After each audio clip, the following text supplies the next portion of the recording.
الحمد لله رب العالمين والصلاة والسلام على نبينا محمد وعلى آله وأصحابه أجمعين أشهد أن لا إله إلا الله وأشهد أن محمدا عبده ورسوله أما بعد. Continuing our lessons on the fiqh of marriage, we stopped last week on the discussion of the khitbah, the proposal, and the process in Islam as to how that is done.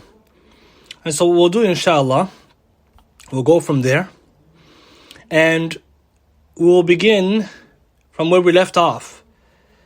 And that is about the permissibility of a man seeing his potential spouse, just like it's permissible for a woman to see her potential husband. And we said that before you begin the process, it is recommended that the person see them or have a description of that person so that they can assess whether or not they are attracted to them. Then they question or ask about their deen. So we'll go from there, inshallah. So 3.1, section 3.1, about preparing for the proposal.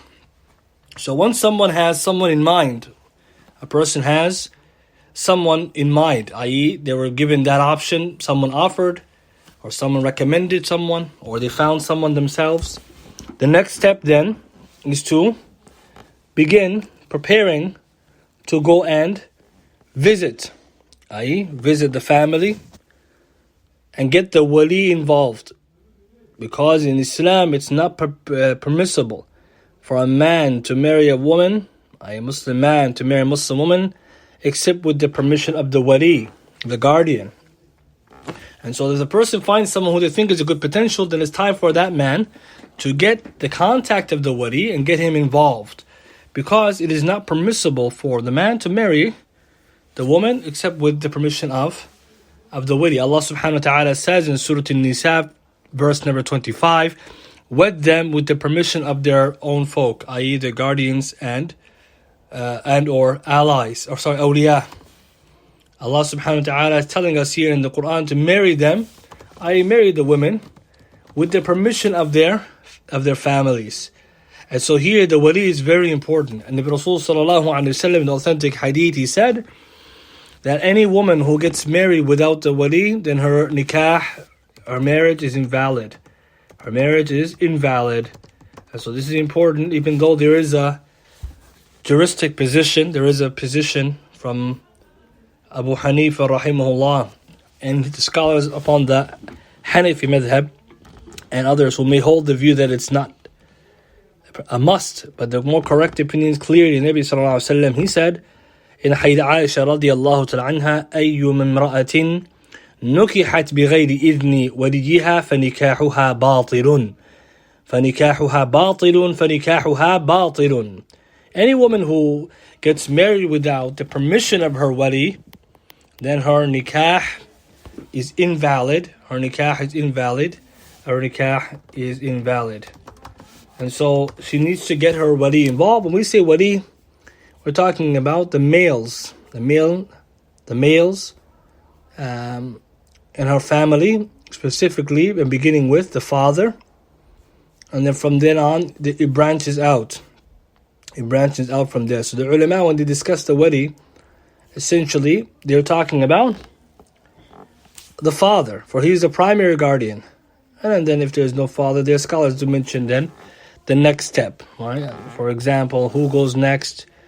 What happens if they're not present? What happens if the person is not righteous? All of these details which can be found in the books of fiqh. So we're not going to get into that for the sake of the time. Now a question may arise, what happens if a woman doesn't have a wali? I.e. there is no wali in her family who is practicing at all, let's say Islam. Let's say she's a revert Muslim, there's no wali, a Muslim male guardian. Or let's say there is a wali, there's guardians, but we said that they're not Muslim. That's the point we're trying to say, because the scholars agree that a non-Muslim cannot be the wali, cannot be the guardian for a Muslim woman, for the nikah, for the marriage we're talking about. So the scholars say in that case, like for the revert sisters, then in Islam, the scholars say that another Muslim male can become her wali. In the sense that in Islamic tradition, the hadith, they teach us that someone has to be appointed as the wali. Means if there's another Muslim male in her family, let's assume one of her brothers became Muslim or uncles or something, then he will take the place of the father. But let's assume there is none in the family. Then the hadith says that the sultan, the ruler, becomes the wali. Hadith Aisha radiyallahu ta'ala anha, Sahih al-Tirmidhi, Nabi sallallahu alayhi wa sallam said the sultan is the wali for the one who has no wali. فَالسُّلْطَانُ وَلِيٌّ مَنْ لَا وَلِيَّ لَهُ. That the sultan is the wali, the ruler, the Islamic ruler is the wali for the one who has no wali. And so from here, we get that benefit that in the Islamic countries, the ruler or the government takes the place of the wali. But now, let's say we're living in these sides of the world, in the non-Muslim societies where Muslims are minorities. Shaykh bin Baz, rahimahullah, he said, if the woman, is in a land where there is no ruler nor wali, like the Muslim minorities, in lands of the disbelievers, then the leader of the Islamic centers, right, it's an important Islamic center, so the leader of the Markaz Islami, the masjid or the Islamic center, marries her off if they have Islamic centers where they are. And this is because the leader of the Islamic centers takes the place of the sultan according to them. And this can be found in Al-Ifta, right, in English translation, Shaykh bin Baz rahimahullah Fatawa. Now what about if we assume that this woman, this revert sister, or a sister who has all her let's say all of her male guardians are not present, right, all together, right? But this situation applies more to the revert sisters because of the situation that there is no whatsoever, or some rare situations where even maybe, let's say, the wali, like I said, it's not practicing faith altogether. No practice, no deed, nothing. Or sometimes is in a situation where they're no longer there, right? Sometimes incarcerated or like some kind of situation where there's nobody. Then the ulama say then, if there is none of that, there's no ruler, there's no wali, there's no guardian who can do the job, then a righteous Muslim male can be appointed as the wali, and then he marries her off. And this was mentioned by Ibn Qudama in Kitab al-Mughni, volume 7, page 14, where he says, chapter, فَإِن لَمْ يُوجَدْ لِلْمَرْأَةِ وَلِيٌّ وَلَا ذُو سُلْطَانٍ فَعَنْ أَحْمَدَ مَا يَدُلُّ عَلَى أَنَّهُ يُزَوِّجُهَا رَجُلٌ عَدْلٌ بِإِذْنِهَا. He said the chapter, if there is a woman does not have a wali, and there is no Muslim ruler, then it's reported from Imam Ahmad rahimahullah, what indicates that she is married off by a righteous or a just, upright man with her permission. And so this is the situation. And of course, there's more to that, right? In terms of, like we said before, prioritizing or categorizing the wali, or the situation where the wali is present but he's, incarcerated or something like this. These are situations which are more detailed and are not immediately necessary for our discussion, since we're doing only a concise summary. But the ulama have discussions on all of these. Now the question that arises, why does a woman need a wali in the first place? Some of the madahib, like I said, some ulama, which is scholars, they may hold the view that it's not necessary. Or some people may ask, right, from any of the Muslim community or non-Muslim community, why do you need a wali? Why does a Muslim woman need a guardian? So in Islam, it's very important to understand this. In Islam, the wali, the guardian of a woman, is needed in marriage to protect a woman from being exploited and to ensure that her best interest is protected at all times. And this is because we know men, they know other men best. So if a woman tries to get married to a man without a wali, a guardian, she may get deceived by a suitor, right, who may come to her pretending to be what he's not. And how many times this actually happens? Someone will come to her, a Muslim male appears to be, mashallah, upon the deen, seems to be capable, seems to be righteous, and then the reality turns that he's not good. He's a fraud. Shaykh Ibn Uthaymeen writes, rahimahullah, it is possible that a person from the most wicked of people comes to a woman and deceive her by praising himself and making himself appear above people in wealth, complexion, mannerisms, and religion. But in reality, he's the most wicked of people and the most base of them. So he deceives her on account of that. So from the wisdom, of the Sharia, is that she does not marry herself off except with wali. Asharh al-Mumti', volume 12, page 70 to 71. And this is really important because at the end of the day, men know best men, i.e. who is righteous and who is not. Who is, pretending and fraud and who is not. Especially nowadays when it's very easy to put on a show through different interactions, whether it be online or offline, to make someone appear who is not. As well, a woman marrying herself off, so that's one point, that a woman, she might not know the realities of the different men because the men pray with these people. We pray with other men, we see them on day-to-day occasion, we see them in their private and public gatherings, so we know their hal. So another added point is that a woman marrying herself off without a wali would necessitate that she directly engage with men, which is against the quality of modesty which Islam calls to. Because we would assume then that every woman will go directly to the men and propose, or a man will go directly to a woman and propose, and a woman and men will be engaging in each other freely. That goes against the khuluq, the character which Islam calls to, which is haya, modesty. Ibn Abdul Qaadir, he writes in Rawdatul Nadir, page 204, when he's discussing masalih and mursala, public issue interests, he says, like the consideration of the wali in marriage, which protects the woman from directly engaging in the marriage contract with the opposite gender due to her emotion and desire for men. A woman might want to marry him, he might want to marry her, and it would necessitate both of them come together and talk, where in general Islam calls it segregation. Just remember, this is the ethos of Islam in general, segregation, lowering of the gaze, keeping the genders separate. That's what the deen teaches. So it would be far-fetched to assume in that moment when they're going to get married this will happen. He continues to say that also because it's not considered good manners and culture for her to do so. Thus the matter of the religion, legislation, is turned to the wali in order to carry the creation upon the best of paths. Because if you look at our Sharia, we block the door from khalwa, seclusion, block the door from free mixing, block the door from looking at one another. It would not be fathomable within the Sharia guidelines and the maqasid, the objectives, that all of a sudden when one wants to get married, she just goes and directly engages with him and he engages with her without anyone to vet the process and to check. Not to say that it's haram, as we said before, for a woman to see a man to see a woman for the marriage purposes. We're just saying who is the one who's going to be doing that vetting process. It's the wali, because he's going to, number one, ensure, and this is important, the point, conclusion, the wali is there for vetting potential suitors and protecting the interests of the woman, so that she's not deceived by someone who otherwise she would not have that kind of intimate knowledge about, because of the segregation and separation of genders. And that's why in Islam all these measures are there not to harm a woman but protect her. Versus today's time in our society, with our open and loose culture, we have many women who are taking advantage by men who appear to be that which they're not.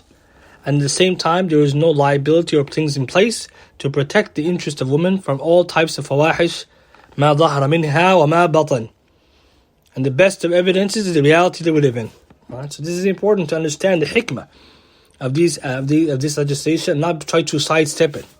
Because this is what Islam came with. Wallahu ya'lam wa antum la ta'lamun. Allah knows, and we don't know. Allah ya'lam man khalaq wa huwa latif al-khabir. And Allah knows the creation best. Does not Allah not know the creation best, and He's al-latif al-khabir. So this is an important consideration to pay to keep in mind. And always the wali has to be in process. The man is not allowed to initiate a marriage with the woman. I do the marriage without the wali. Question is, how is the wali appointed? Does everyone just agree on one person verbally? No. The wali is already appointed as her father. And this is important. The father is already the wali. And then, if he's absent, then the next one, like for example the son or the uncle, and like this, is the male. But in the case that there is no wali, right, like we said in the situation, then she would pick a righteous man amongst the community. Some of our scholars say, like for example, the imam of the masjid, who is righteous and trustworthy, or a talib al-ilm in the community, or the community leader, like this. In the case there is no wali whatsoever, or the Islamic centers are absent or not present. But when it comes to everyday woman, then her wali is already there, it's her father. And if her father is not there, then the next on her male of the males in her family. So it's important. It's not for her just to pick anyone. And this is a mistake that also happens, that a woman just chooses a wali randomly, someone who doesn't have any interest for her best interest in mind, nor at times even is capable of helping her. And so always we have to follow the Sharia the best that we can. Now, before a man and woman get to visit one another, i.e. before they continue further to what is often referred to as the marriage meeting, or to go and see them, we need to know, before a man even proposes to a woman, the following things have to be present. I.e. he has to ensure that certain things are not present. The following things have to be absent. So before a man even proposes, even after he found someone who he thinks is a good match, etc., he has to ensure the following: that she is not married already. And then, because he cannot marry a woman who's already married. Right, at that moment, means she's already contracted a marriage with someone else, she's married. And this is by ijma' of the ulama, consensus of the scholars. Shaykh al-Islam Ibn Taymiyyah says in Majmu'ah Fatawa, volume 32, page 96. So he's not allowed to do that, right? That's the first one. So of course he wouldn't have proposed to a woman who's already married. Secondly, that he does not clearly propose to a woman who is in her iddah. If a woman is in her iddah, either due to irrevocable divorce or irrevocable divorce, or due to the death of her previous husband, then he should not openly, i.e. say clearly propose to her. He should be waiting for the iddah to end. And there's some more details in that regard, but that's the point. The Imam mentions clearly, you cannot go to her while she's in her iddah. For the time when she's in a revocable divorce, then clearly she's still married to her previous husband, because the iddah is the time that he can take her back. As for irrevocable divorce, in that moment she's waiting for the iddah to end before commencing on a new marriage and the likes. Thirdly, that she's not a mahram. So you cannot be proposing to a woman who's haram for him to marry, as Allah subhanahu wa ta'ala mentioned the names of those women in Surah An-Nisa. So chapter 4, verse 23. Chapter 4, verse 23. Allah already gave us the list of women that is haram to marry. And vice versa, obviously, for a woman to marry a man of that category. And lastly, that the woman he wants to propose to, she should not be a woman who is already proposed to at the moment. I.e., it is not allowed in Islam for a man to propose to a woman who his fellow brother has already proposed to her, until he either gives up the idea of marrying her, or he gives him permission. And this is based on the hadith of Abdullah ibn Umar radiyallahu ta'ala anhuma fi al-Bukhari, hadith number 5142. The Messenger sallallahu alayhi wa sallam said, a man should not ask for the hand of a girl who is already engaged to his Muslim brother, unless the first suitor gives her up or allows him to ask for her hand. So here engaged means proposed to. So if, let's say you have a fellow brother who went and he proposed to a woman, and you know that it's not allowed for you to go and propose to the same woman unless the brother says you can do it as well, because the brother himself, the first brother, is trying to get married. It's not allowed for us, just like in Islam, it's not allowed for a man to undercut his fellow brother in business. If he has a client doing business with him, you can't come and undercut him, lower the price. At the same time, it's not allowed for him to propose to that same woman unless the first brother just gave up the idea. But the ulama now, they give clarity to this issue, because what's the details? What about if the woman herself hasn't clarified anything? So we're going to explain it now. So the benefit we're going to explain here is that the scholars actually have some detail. They actually have some detail in this regard. And so what they say is, they say that, as Imam Malik rahimahullah said, And this is the speech of Imam Malik, rahimahullah, died 179 Hijri, Imam Dar al-Hijrah. Imam Malik writes in the Muwatta on hadith number 1095, the explanation of the statement of the Messenger sallallahu alaihi wasallam, according to what we think, means what according to his opinion, Imam Malik's opinion, is that do not ask for a woman in marriage when another Muslim has already done so, means that when a man has asked a woman in marriage and she has already inclined to him and they've agreed on a mahar. Yani Imam Malik is saying that the hadith doesn't mean that if you know a brother proposed to another sister, that you can't propose to that same sister. The hadith is only carried to mean that you know the brother already got the answer from the sister that they're going to get married. They already agreed. You can't come along now and make trouble and say, how about consider me as well? Because she's already made an agreement with him. He adds the point they have agreed upon mahar, although many scholars don't add that part. And what she has suggested and what they mutually satisfied, it is forbidden for another man to ask for that woman in marriage. It does not mean that when a man has asked for a woman in marriage and his suitor, right, or his potential does not agree with her or agree with him, and she does not incline to him, then no one else can ask for her in marriage. This is a door to misery for people. So what he means is that if we held the hadith ظاهرة, يعني على ظاهر, upon the apparent meaning, then any woman who has been proposed to by another man, then no one can propose to her. It means that no one will get married because sometimes a woman has multiple proposals coming her way. So if we have to wait for each time, perhaps by the time she decides, or sometimes she doesn't even, she might be still thinking over it, that second potential will just go to someone else. So the ulama, they explain the hadith to mean that it's not permissible for a man to propose to a woman who has already agreed, i.e. engaged. Engagement in Islam means agreement to get married. She's already agreed to marry someone else. He can't do that because that's going to lead to breaking the first agreement. And the proof for this is the hadith of Fatima bint Qais, may Allah be pleased with her.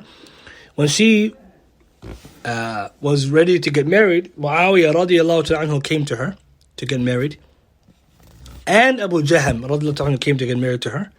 And Nabi sallallahu alayhi wa sallam, knowing that both of them came, he added a third and said, you should actually consider him Usama. Hadith al-Muslim.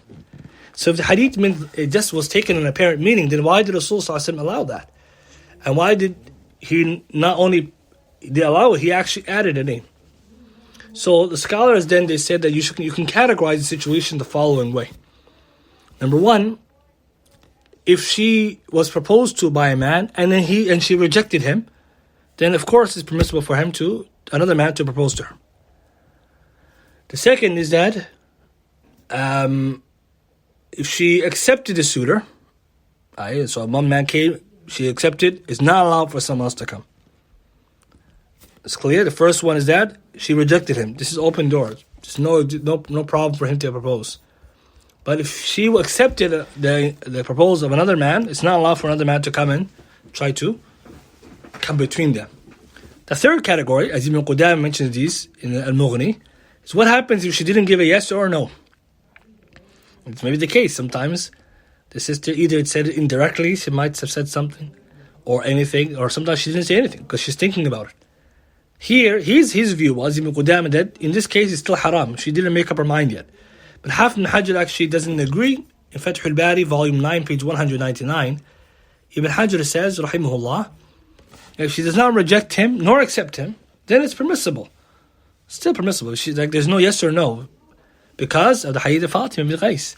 Because Muawiyah came, radiallahu ta'ala anhu, Abu Jahm came, so as two people, Nabi sallallahu alayhi wa sallam didn't detest them. Had it been wrong to come to a woman who's already been proposed to prior, Nabi sallallahu alayhi wa sallam would never have suggested Usama as a third. So Amr then becomes clear then that provided the sister did not accept the man, it's allowed for another man to propose. But of course the brother, before proposing, should have all these details clear to him. You should know that she's not a mahram, that she's not already previously married, that she's not in the iddah at the moment, all these information. Tayyib. Alright, now, still in the same section about preparing for the proposal. Point number 5. In preparing for the meeting, or to go and see the woman, i.e. because we said prior that it's allowed for him to see her, or to hear about her description from someone trustworthy like his sister or mother prior, and then pursue it. But he wants to go and visit them, right, to have more details. So before he goes there, the question now is it allowed for either party, the man or the woman, to adorn themselves before the meeting, the marriage meeting? So this is something the ulama speak about. For the men, then some of the Salaf, they prefer that a man does not dress himself up and before he proposes to a woman. Interestingly, some of the Salaf, they held the view that a man shouldn't wear his best clothes and best, put oil in his beard and all these kind of things. It's narrated from Ibn Tawus that he said, my father Tawus, the student of Ibn Abbas, the great tabi'i, he said, Ibn Tawus said, my father Tawus said to me told me about a woman that he wanted me to marry. Or I told him about a woman that I wanted to marry. So he said, go and look at her. So he said, I wore my clothes. This is Ibn Tawus saying that. I put on my good clothes. I oiled my hair. I adorned myself. And then when my father saw me, Tawus rahimahullah, he saw me in the state that I was in. He told me, sit down. And he disliked that I go out in that condition. This is reported in Musannaf Abdul Razak, volume 6, page 157, with the isnad sahih, authentic chain. So interestingly, some of the Salaf didn't like that because they held the view that it would be a distortion of who he really is, or how he really appears. And the same argument, actually, as we'll see soon, actually applied to the women. Similar discussion. Because when you're going to see someone to get married to, you want to see them as they are. Because when you get married to them, and they appear to you in an adorned for appearance, once you get married and take off all the adornment, you're going to be left with their real person.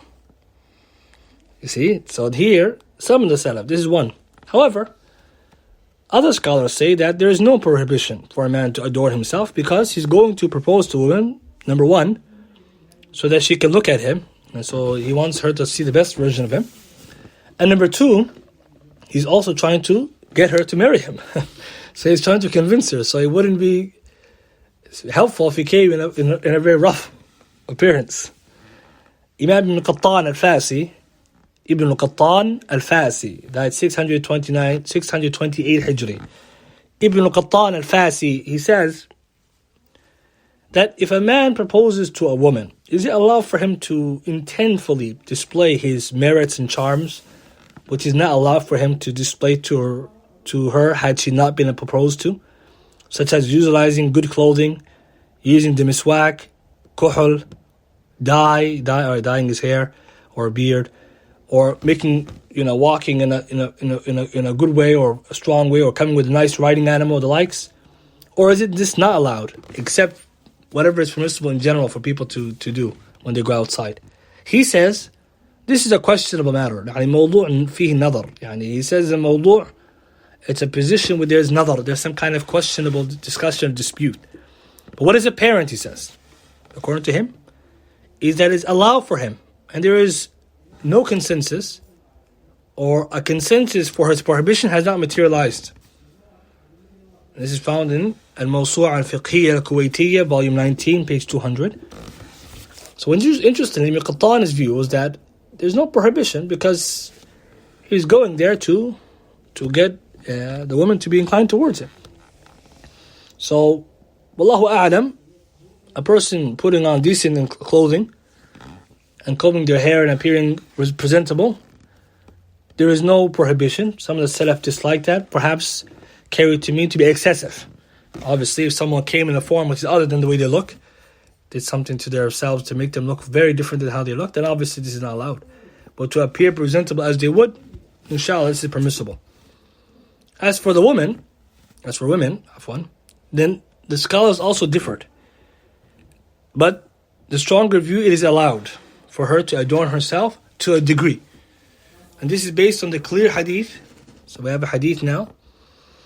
And Rasulullah sallallahu alayhi wasallam knew about this, and he did not object to this hadith. So what happened was, there's a story reported in Al-Bukhari and others. It's a little bit lengthier story, but just gonna get to the point. The narrator of the hadith, her name is Subay'ah bint al-Harith. Subay'ah bint al-Harith al-Aslamiyya, radiyallahu ta'ala anha. Subay'ah, she was married prior, and her husband died in the Battle of Badr. And so, one time when he died, I repeat again. So she got married, and her husband died in Hajj al-Wada', the farewell Hajj. So her husband participated in Badr, but he died in the farewell Hajj, and she was pregnant at that time. And then later on, soon after his death, she gave birth. So once she gave birth, now she's out of her iddah, because a woman who is pregnant, her iddah, her waiting period, is until the birth of her child. So when she completed the term of delivery, she became clean. She prepared herself with suitors. This is the point of the hadith I'm trying to highlight. She prepared herself, adorned herself to take in a new husband, right? To look presentable or nice, so she can attract a husband. So when she did this, one Sahabi, his name is Abu as-Sanabil Ibn Ba'kak. This Sahabi, he saw her in this state, and he said to her, and this is a shahid, this is the witness, the point of reference, مالي عفوا فقال لها مالي أراك تجملت للخطاب ترجين النكاح. He says, why do I see you dressed up for the people, right, for the men, in order to gain someone, to attract someone to get married to you? This is important. Look what he's saying to her. He says, why do I see you dressed up so that the people can ask your hand in marriage, pretty much. It's Hadith Bukhari, Hadith number, more than once, 3991 and others. 3991, Sahih Bukhari. Hafiz ibn Hajar, rahimahullah, comments in the Hadith. He says, in the Hadith is the permissibility of a woman beautifying herself after her iddah ends for the one who is proposing to her. There's clear evidence that a woman can adorn herself so that a suitor can see the best of her, or a good side of her, a good appearance of her, and want to be encouraged to marry her, enticed to marry her. That's one evidence. Another evidence that we have to prove this point is that Aisha radiallahu ta'ala anha narrates, and this hadith, the scholars differ over it. So this one I'm mentioning now, some scholars authenticated, and others weakened it. Like Shaykh Albani, he authenticated in Sahih al-Jami', hadith number 1338. Usama radiallahu ta'ala anhu one day stumbled at the threshold of the door, and he cut his face. Usama bin Zayd, when he was a young boy, he stumbled at the door, the threshold of the door, and he fell on his face and he started bleeding. The Messenger sallallahu alaihi wasallam, he said to Aisha, remove the blood from him, and he cleaned his face. And Aisha became repulsed by the blood, as many of us would at times become nauseated. Right? Some of us become queasy when we see a lot of blood. So Aisha became like this. She couldn't stand to do it. So Nabi sallallahu alaihi wasallam, he went and he began to suck the blood from the wound on his head and spit it out. Imagine Nabi sallallahu alaihi wasallam doing this. How much he loves Usama. He began sucking the blood from his wound and spitting it out. Then he said, and this is the point of reference, if Usama was a girl, were a girl, I would have adorned him and dressed him up until I married him off. The Prophet said, if Usama were a girl, I would have adorned him and dressed him up until he married off. He wasn't obviously a girl, he was a boy, but that was a young age. Nabi Sallallahu Alaihi Wasallam is showing what here? That the scholars mentioned here. What is he showing this hadith, last part? That it's permissible to do this. Abu Hassan al-Sindi, 1138 Hijri, in Hashia al-Sindi ala Ibn Majah, Hashia ala Ibn Majah, volume 1, page 609, Abu Hassan al-Sindi writes, the word that Rasulullah used here to describe how he would adorn him. Yani the word he used, Rasulullah said, had he been a girl, he said, I would have dressed him up, adorned him with literally the word has to do with, he said, لَحَلَّيْتُهُ, I would have adorned him with adornment like jewelry and the like, something like this. حتى أنفقه. أنفقه here. This word here he uses, عليه الصلاة والسلام. He says, Abu Hassan al-Sindi, in the language, in Arabic language, that means to incline the hearts of men towards her. Yani, to beautify the woman or a girl so that it can incline other men towards her. So from this hadith, Abu Hassan al-Sindi and others, they held the view that Rasulullah is saying that if he was a girl, I would have done that so that I can attract some suitors for him. Oh, sorry, for her. I mean, had Usama been a girl. Obviously, this hadith is just, it's a conditional statement of just, want and wish. It's not real. But the hadith is established. Nabi Sallallahu Alaihi Wasallam saying this.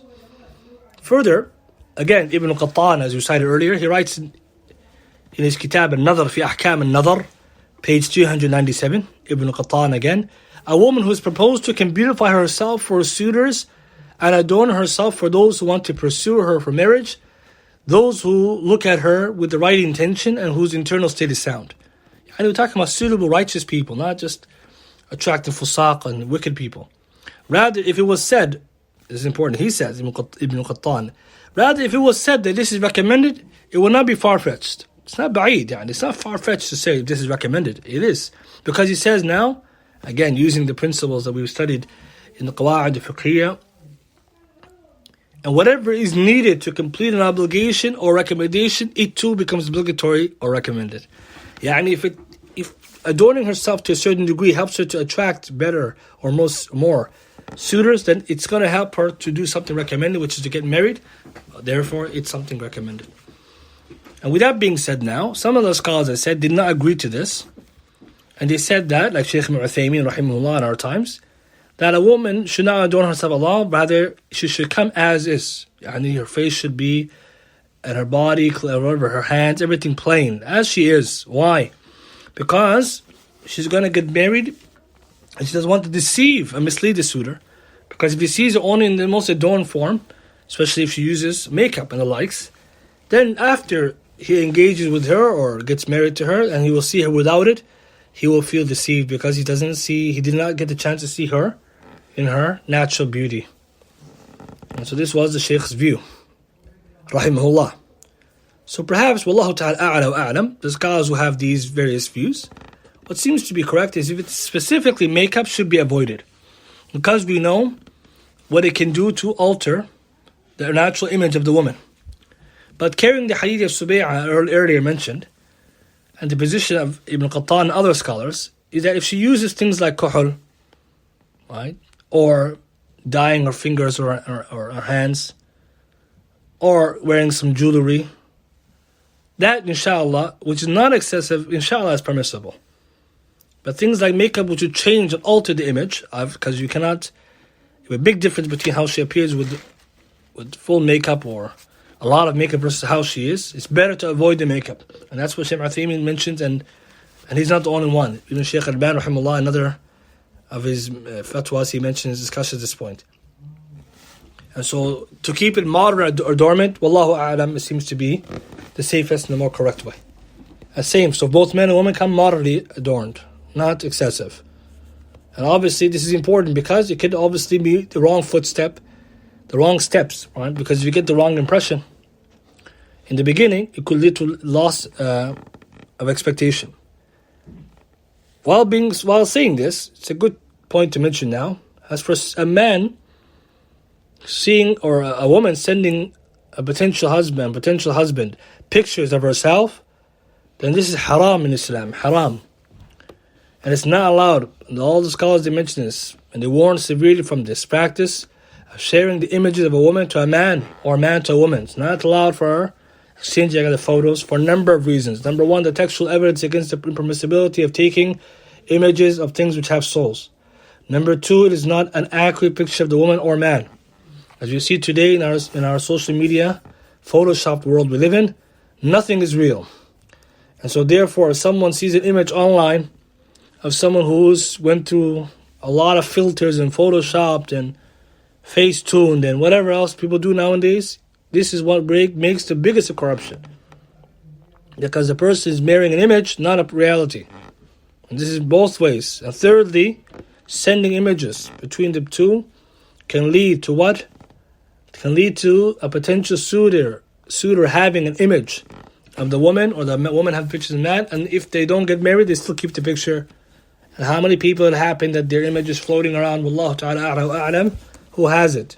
Hijab or no hijab? And this is very, very disturbing, and a trend that needs to stop. Right? It's important. Islam, if we begin our marriages like this, is not a beneficial way to begin, because this is a ma'asiyah, and it's not the way to begin. And also, by way of the wali as well, he should obviously be concerned, and that's why he's there as well, to ensure that people don't come and just try to get images of the woman and just say, I'm trying to marry her. Tayyib 3.2. How about now that he's prepared, or the man has prepared himself, and the woman has prepared himself to go and meet, and they're wearing, and they're dressed, as we said, in modern adornment, is it permissible for the suitor to give, i.e. the man, to give the woman a gift and vice versa? Yani sometimes the man will come and he'll bring a gift for the makhtuba, for the woman. And sometimes the woman may give the family of the man a gift. Our contemporary scholars, they say it's permissible. It's permissible. Shaykh Ibn Baz rahimahullah, Shaykh Ibn Uthaymeen, Shaykh Sulaymaan Ruhaili even. All of these scholars, they say it's permissible for a man, the groom, to give a gift to the woman he's potentially trying to marry, the bride, possible bride. It's permissible to exchange gifts. Shaykh Ibn Uthaymeen rahimahullah, he held the view that it's allowed to give a gift only to her. But as for the family, you can only give them after the marriage contract, because he used the hadith, wallahu a'lam if it's authentic or not, but he brought a text which I'm not sure of its authenticity to show this point. So he said after the marriage contract they can give the family, but just to give her is permissible. And the proof for the giving the gifts is the hadith of Abu Hurairah radiyallahu ta'ala anhu. Nabi sallallahu alayhi wa sallam told us, give gifts and you will love one another. And so if someone gives a gift, it's a way to engender love. Tahadu, tahabbu. Tahadu, give the gifts to one another. Tahabbu, love one another. Hadith Sahih, Adab Mufrad, Imam al-Bukhari, Shaykh Al-Albani authenticated, hadith number 594. Tayyib, there's a point now to mention. Let's assume a man gave a woman a gift, and then the marriage did not go. It didn't go through. He was hoping by giving this gift that he will have good impression. They talked, they saw one another, and he's not pleased with her or she's not pleased with him. Can he take back the gift? Interestingly, the ulama actually mentioned this, and they have a khilaf. And they differed because we know in Islam you're not allowed to give a gift and take it back. He's in the two sahihs. A person who gives a gift and takes it back is like a dog who ate and vomits, then vomits and eats his vomit. However, some of the ulama, they made tarjih, they made the preponderant view that if the gift was given with the expectation, and this is important to understand because that's the rule, general rule, gifts you can't take back. But some of them said, no, you can. Here. Why? Because, like Shaykh Islam Ibn Taymiyyah argued this, and he said this was a stronger view. He said whatever is given during the proposal period is like a mahar. Just like your mahar you can give. For example, the man can give the mahar to a woman, and then let's say she asked for a divorce, a khula', he takes it back, right? How come he took it back when the mahar is like a type of gift? He said the reason why is because here the gift is being given in exchange. It's important.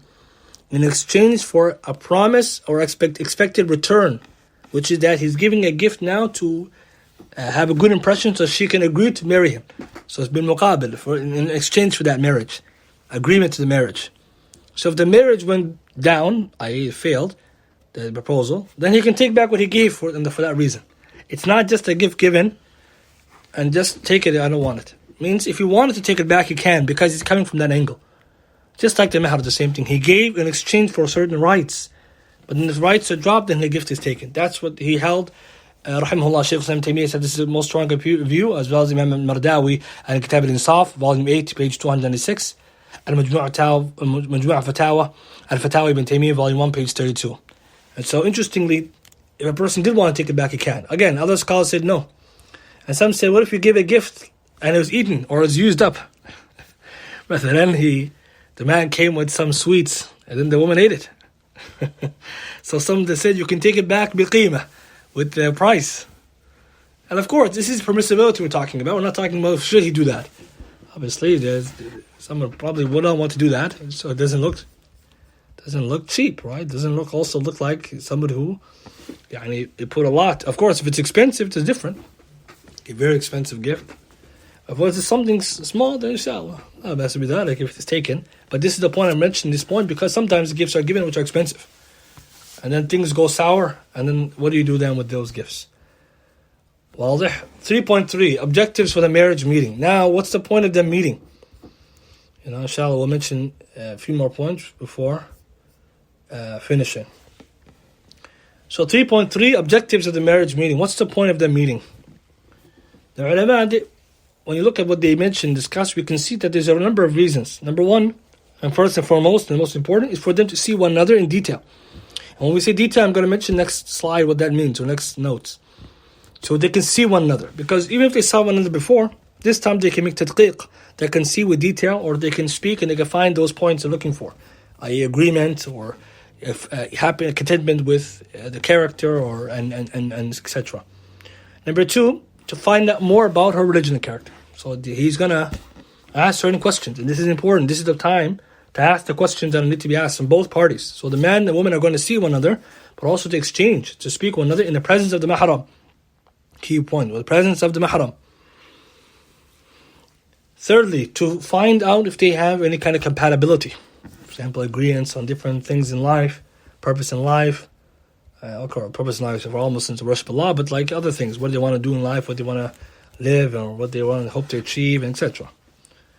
Fourthly, to decide on on a mahar, dowry, which we'll talk about next week, or to make any stipulations which are important. This is important. Shurut and nikah can be done now, and to mention from the beginning. What are things that a man wants? What are things a woman wants? And they make them conditions. The conditions which are binding, if broken, can even invalidate the marriage contract. That's how serious these stipulations can be. So this is the time to also negotiate those, or to see that if they want to negotiate, or they have something in mind they want to keep. And of course, mainly is for them to see if the woman is pleased with this man, or the man is pleased with the woman. So we'll mention just for today the first one of those four, because of the time. 3.4, seeing the potential spouse. As I mentioned in the beginning, it's permissible for both parties to see one another. Nabi Sallallahu Alaihi Wasallam encouraged this, in fact, and all the scholars agree that it's something which is legislated and should be done. Nabi Sallallahu Alaihi Wasallam encouraged that, not just to marry, but to see. And we mentioned the hikmah behind it is because it will, as Rasul Sallallahu Alaihi Wasallam said, it's going to make each other love one another. As he said, فَإِنَّهُ أَحْرَى أَنْ يُؤْدَمَ بَيْنَكُمَا. Because seeing one another is more likely that it will create love between one another. So it's important, it should not be ignored. Now, the scholars all agree to this recommendation and to sunnah.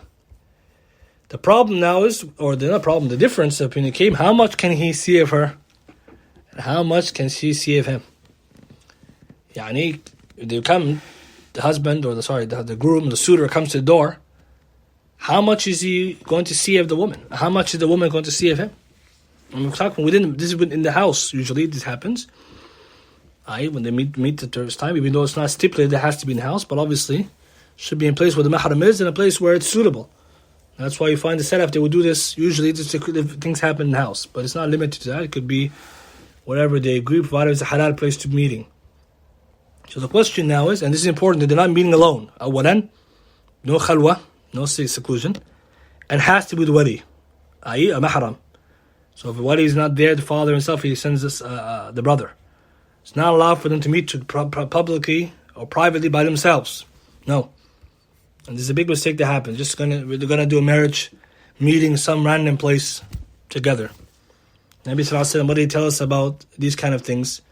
The third person is shaitan. And this is why the way to begin should be done the way we mentioned.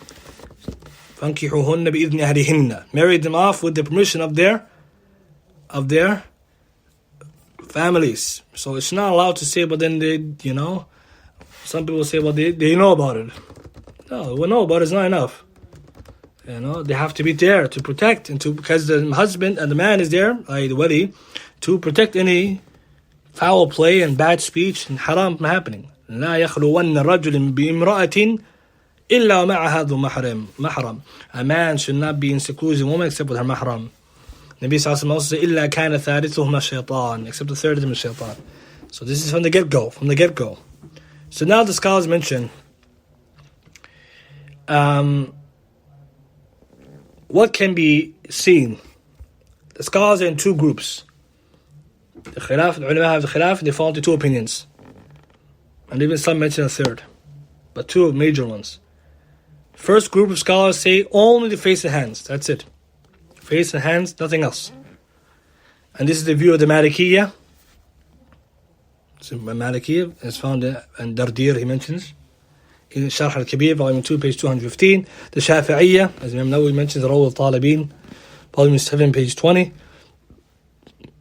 This is also the view mentioned by Ibn Hazm in Al-Muhalla, volume 9, page 161. Although he has another view in the same book, the next volume, page 10, volume 30, page 30, volume 10. He takes the opposite view that it's allowed to see more than that. So Ibn Hazm has more than one point here. And actually this is the majority of scholars. Scholars say this is the majority. Majority say only face and hands. Majority of scholars say only the face and hands. So if a man comes to the door of a woman who's going to propose to her, he can only see the face and hands. And so some scholars add other things to it too, as we'll mention in a minute. Second group of scholars, they say a man can see from the woman her face, her hands, and whatever is usually apparent from her body, غالبا, يعني. So for example, he can see her neck, or her legs, or hands, whatever is apparent generally from her body. Obviously, that doesn't mean then that he's looking at the awra, obviously, of course, is haram. But some, they say the jism even, just her body, what's apparent. Because the second group of scholars, some they break into third. And they say whatever he wants, he can see. I.e., whatever is apparent of her body, when she's clothed and wearing her normal clothes, whatever is apparent. So, but this usually say apparent, it usually gives examples like the feet, the shins, or the neck. That's usually is apparent. This is what they mean. You can see. And so that group of scholars, amongst them are Imam al-Awza'i, rahimahullah, from the Salaf, the Hanabila in general, as Al-Buhuti, Alamat al-Buhuti, he mentions al-Buhuti in Sharh al-Muntaha al-Iradat, volume 2, page 624. Dawood al-Zahiri, who established the Zahiri Madhab, which Ibn Hazm followed. Also Ibn Hazm, as I said, he has a second view.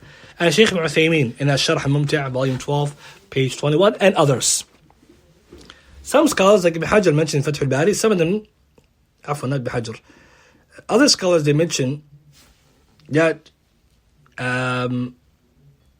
she can appear, or like as we said, face to hands, even hasiratan, yani without the hijab. But the other group, they say no, they don't say the hair, they don't mention the hair. So there's some scholars who, in the second category, say what's apparent, and they say then, example, the hair, the forearms, the shins, like this. So you could say there's two groups, and some mention even third, because Imam Ahmed has described to him that he has three views. He has three views, as Ibn Hajar mentions in Fath al-Bari. That Imam Ahmed actually has three opinions. And these three opinions pretty much summarize a lot of what's been said right now. His first view was just the face and hands, like the majority of scholars. His second view was he can only see what's apparent. Right? So he can see the neck and the shins and like that. What's apparent, the face and hands, that's it. The third one, whatever he wants of her body, he can just see from up and down. And that's it. So whatever, because the hadith says he can look at whatever will entice him to marry her. And obviously this goes for the woman, that she can see the man, his face and his hands, and as well, right, how he looks, etc. So the scholars, why do they have this differing? Is because there's a number of ahadith about looking, as we mentioned, but the hadith don't specify how much to look. What's interesting, a helpful view, and Wallahu A'lam seems to be a nice view to combine between this, because somebody could take either of these views. He could take either of these views. But what's important is to also have mura'at, observation of the family, right? The woman herself and the family, the wali, his preference, i.e. what he agrees to. Because the scholars do add, like Ibn Hajar mentions in Fath al-Bari, he says that Imam Malik, rahimahullah, and others, they actually added another component. They said that, they mentioned that he can only do this with idhn, with permission. Whereas the majority of scholars, you can see the face of the hand without permission. Even if you saw her, you can look at her face and hands. So the point is now, what about all these factors? How do we reconcile them? Some of them, like Imam Tahawi, he says, he recorded from some scholars, they're not allowed to see the makhtuba qabla aqd bihala. Imam Tahawi actually records, some scholars says you can't even see her at all, which is not a correct view. Wallahu a'lam. A nice helpful view is the view held by Imam al-Albani rahimahullah and others from our current scholars who seem to agree with this. They say there's two situations, so just pay attention to this. So the woman can see the man, woman can see the woman, but here's the point. Shaykh al-Albani rahimahullah, when he was asked this question, he said, what is apparent to me, wallahu a'lam, and Allah knows best, that it is permissible to look at her entire body if there is no prior agreement. I.e., if he saw her from far away, let's say, and he saw her and he's finds her attractive, he can look up and down, he can see her. Because he didn't agree to marry her or come to her. Actually, he's not coming at the door, he didn't have agreement to see her, he just saw her.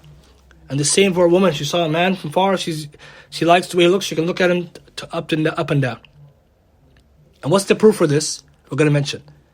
But he says if they agree to meet, let's say, like I said, man's coming over now to propose, he cannot see beyond, Shaykh Albani said, the face and hands. That's his view. They're meeting together in the presence of the mahram, i.e. the wedding in the house, face and hands, that's it. And it's found in Fatawa al-Madina, Jami' Masail al-Nisa al-Albani, also Mawsu' Fiqhiyya Muyassar fi Fiqh Kitab al-Sunnah, and also see Ahkam al-Nisa and others. Very interesting view where you combine all the evidences. Because the proofs we have are many. Hadith Mughir bin Shu'bah, we have other hadith, even this is the main point, Hadith Ibn Abdullah. Nabi sallallahu alayhi wa sallam said, إذا خطب أحدكم المرأة فإذا استطاع أن ينظر إلى ما يدعوه إلى نكاحها فليفعل. This hadith is probably the one that covers all the opinions where they debated. If one of you he wants to marry or propose to a woman, let him look at what which will induce him or encourage him to marry her, or if he can look at what will encourage him to marry her, let him do so. So the scholars differed. What is ما يدعوه إلى نكاحها? One group said face the hands. Other group said all her body. Other group said only what's apparent, etc. So what's the shahid? This hadith Abu Dawood, Sahih. Jabir ibn Abdullah continues and said, I asked a girl in marriage, or hand in marriage, or I proposed to her, and I used to look at her in secrecy when she could not see me, and I saw that which I wanted to see of her. I saw her how she appears. بغير إذن means I saw her from far away, and I was pleased, and I married her. This hadith is the point we're trying to combine. This is the proof of Shaykh Albani's view right now. And that's what the scholars said. If, for example, a man, let's say he saw a woman, a sister, let's say she was in his neighborhood, and he sincerely wants to get married, and he saw her, he can look at her, what's the mazahir of her body, and her, exactly, just like this, because he's going to, inshallah, the intention is to marry. Again, like we said, some scholars even didn't allow this because they felt this could open the door for the fasaq. But qawl rajih is allowed. Then when he comes to the house, and he gets the wedding details, everything, he comes to the house, then he sees only face and hands, because he already saw what's apparent. Other group of scholars say, no, if you're going to meet with permission, no permission even, you just want to see her from far, face and hands. So how do they deal with the other part? How do you deal with the hadith that says what you see that what you want, or that what you encourage you? They mention, some of the scholars, that you can go and send someone, like your sister or your mother, to go and see her and describe to you, because they say describing a woman to you, a woman being described to him who he wants to marry by a mahram, his mahram, is permissible. They say because this isn't is a need. So for example, the mother or sister can go and sit with her, talk to her and tell her, okay, her hair is like this, and her body is like this, and he gets that what she needs. Wallahu a'la wa a'lam. And this is important to take all this into consideration. Why? Because this person may hold one view and the family may hold another view, so they need to come to terms which they agree upon. That's what's key. They have to come somewhere where they agree upon. So there's no point of being excessive or trying to force something, but a man has the right to see, just like a woman has the right to see. So she too can see, and it's not allowed for either party not to see, because it's important for them to have clarity upon who they're going to get married. Next week, inshallah, we're going to mention more about topics like, can they see one another more than once? For example, is multiple marriage sittings allowed? Because this is something people say is allowed. You can sit down as many times as you want. What's the ruling on that? How about, for example, you already sat, you want just want to feel like sitting again. You like to sit with her, she likes sitting with him. Is that allowed? How about talking on the phone and messaging? Is that allowed? And going out to buy stuff together while in this process. Last point I want to mention, Sheikh Al-Bani interestingly mentions, and that's a nice point. One of his students relates from him, the Sheikh, after he mentioned the disposition, explained it. He says, from the things which are very strange, right? Many Muslims today, you find them, that they allow the khatib, suitor, to look. They don't allow the suitor to look at his daughter, who they want, or the daughters he wants to marry, the daughter he wants to marry, or a young girl he wants to marry, even if it's just for a very short look. But what's more surprising, the Shaykh said the same daughter who the wali doesn't want, the suitor who coming to do halal to see her, is walking the streets uncovered, no hijab shar'i, and the wali is okay with that. So that's actually something which the Shaykh mentions to remind us of that issue. Tayyib, inshallah, we'll take any questions since the time is limited.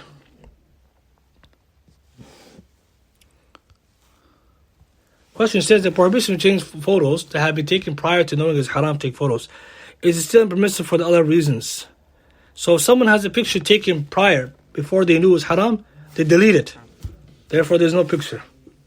So it's not permissible for them to keep it and to share it, and all of these things. Because if the pictures are haram to take, and a person didn't know their excuse for the ignorance, now they know it's haram, Nabi Sallallahu Alaihi Wasallam, Sahih Muslim, you destroy it or you delete it and get rid of it.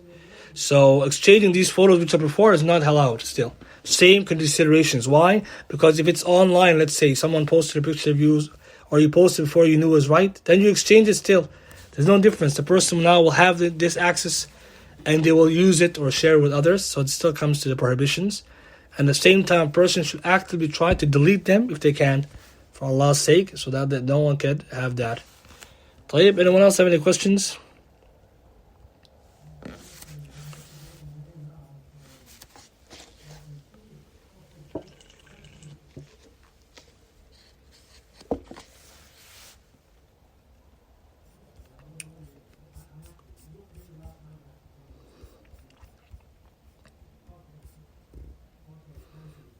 طيب, any questions?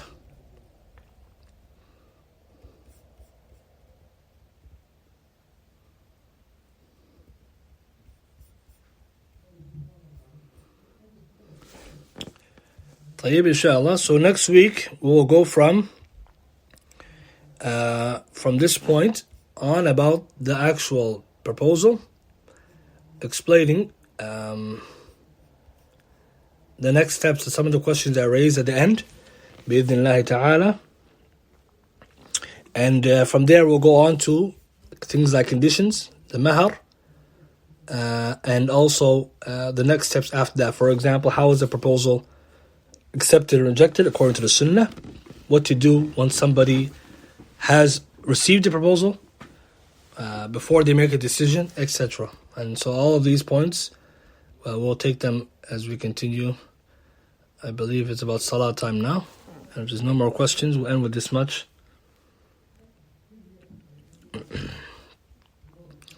سبحانك اللهم وبحمدك أشهد أن لا إله إلا أنت أستغفرك وأتوب إليك.